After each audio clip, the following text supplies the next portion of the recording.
After Elvis's death, Priscilla made a choice that shocked many. She never remarried. Why would someone so young, admired, and beautiful choose a life alone? Was it undying love, quiet heartbreak, or an unspoken vow? Now at 80, she finally shares the truth, and it's not what anyone expected. It all started in 1959 in the quiet town of Bad Nauheim, West Germany. 14-year-old Priscilla Beaulieu had just moved there with her family when she met Elvis Presley at a house party. He was 24, already a global superstar, stationed nearby during his army service. She was shy, innocent, and dressed modestly. Elvis, grieving the recent loss of his mother, was struck by her soft features and quiet presence. Despite the age gap, he was drawn to her immediately. Their connection grew quickly. Elvis began inviting her over often, charming her and winning over her nervous parents. He didn't rush into romance, instead gaining their trust and focusing on shaping her image. Priscilla became obsessed. Her school performance dropped, and her parents tried to intervene, but she insisted she couldn't live without him. Elvis, determined to keep her close, promised they'd be together again. When his service ended in 1960, he returned to the U.S., leaving her behind. Heartbroken, Priscilla kept in touch with him through letters and calls. Eventually, she begged to visit him in Memphis. At just 15, her parents allowed the trip, with strict rules. Elvis prepared everything, her clothes, her makeup, even how she should carry herself. He began molding her into his ideal woman, glamorous yet innocent. By 1963, at age 17, she moved to Memphis permanently. She lived with Elvis's father near Graceland under the condition she'd finish school. Now fully in his world, Priscilla adjusted to the fame, pressure, and control. Elvis shaped every part of her image. From her hair to how she acted in public, he wanted perfection. While their relationship had tender moments, the imbalance and public scrutiny made it hard for Priscilla to find her own identity. As time passed, cracks began to show. Elvis's tours, rising fame, and attention from other women created distance. Even when together, they felt apart. As Elvis returned to performing, challenges began to surface. After his shows, women would linger, hoping for more than just a glimpse. Priscilla stayed loyal, but quiet doubts crept in. She loved him, but she was still young, still searching for her own identity in a life that wasn't entirely hers. There were joyful moments, laughter, promises, but also long silences and growing pressure. In the lead-up to their 1967 wedding, commitment became more serious. Elvis had promised her parents he'd marry her, and after nearly 8 years together, the time had come. Their wedding in Las Vegas was quick and private. Behind the smiles were unspoken fears and high expectations.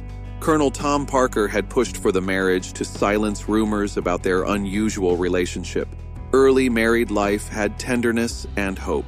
Priscilla was devoted, and Elvis tried to be present. They laughed, traveled, and enjoyed brief happiness as newlyweds. But cracks soon began to show.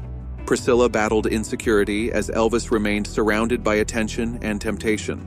Though not always unfaithful, his emotional distance grew. She feared losing him, not just to other women, but to fame and isolation. In 1968, Priscilla gave birth to Lisa Marie. What should have been a joyful time was instead filled with doubt. Elvis struggled with fatherhood, unsure how it fit into his image. Priscilla worried he no longer saw her the same way. During her pregnancy, Elvis distanced himself. He left, saying he needed space. When he returned, something had changed. She felt rejected and confused. As Elvis threw himself back into performing and filming, Priscilla was left alone. Life at Graceland became quiet and isolating. He returned from tours bearing gifts, but not love. Their connection faded. Priscilla tried to reach him, but he shut down. Elvis had started using prescription drugs, first for sleep, then for energy, and eventually for escape. He kept his pain hidden, even from her. She was left in the dark. Their once vibrant relationship was now strained by silence and secrecy. Surrounded by people, Elvis grew lonelier, and Priscilla felt like a stranger in her own home. She missed the man who once listened, once cared. Now he was tired, distracted, and emotionally absent. In public, they were the perfect couple. Behind closed doors, they were drifting apart. Priscilla no longer knew who she was. She had given everything to be with him. Her youth, her identity, her voice. Now she felt invisible. And Elvis, drowning under pressure, built walls instead of bridges. Their love, once so powerful, slowly unraveled. Fame, fear, and silence consumed what they had built together. The fairy tale was slipping away. After years of struggle, silence, and longing, Priscilla made the hardest decision of her life. She walked away. By the end of the 1960s, the magic that once defined Elvis and Priscilla's love story had dimmed. Priscilla had shaped her entire life around him. Her look, her choices, even her identity. But in doing so, she had lost herself. "I didn't have teenage years. I didn't know who I was," she later admitted. Her world revolved around Elvis, but he was rarely home, always on tour, surrounded by distractions and other women. Meanwhile, Priscilla stayed behind at Graceland, raising their daughter, Lisa Marie, and waiting for affection that rarely came. She felt invisible. Elvis no longer asked about her life. He barely connected with their daughter. Priscilla tried to fill the void but grew exhausted, emotionally starved, and heartbroken. In 1968, seeking joy, she began private dance lessons. What started as an escape became something more. Her instructor, Mike Stone, offered the kindness and attention she had been missing. Their quiet affair awakened something in her. For the first time in years, she felt like herself again.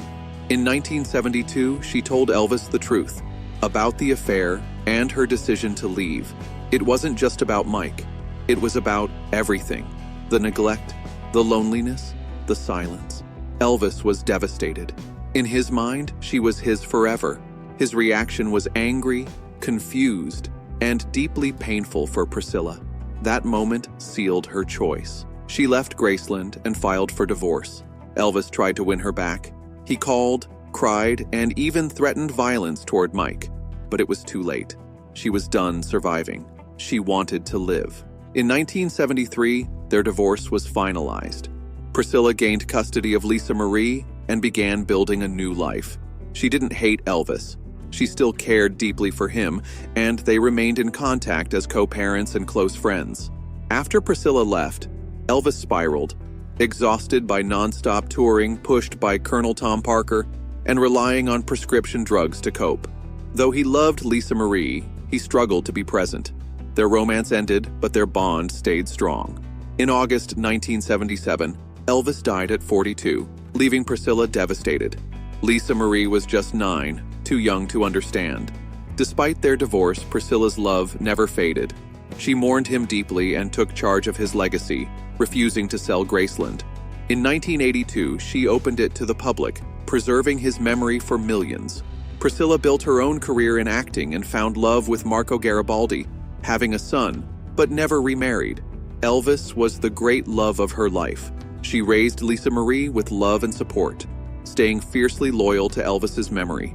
Though she had other relationships, she never sought to replace the love that shaped her life, focusing instead on honoring Elvis and supporting her daughter through fame's challenges. Priscilla's strength lay in holding on to the one love that defined her. Please subscribe to our channel for more videos, and don't forget to press the bell icon.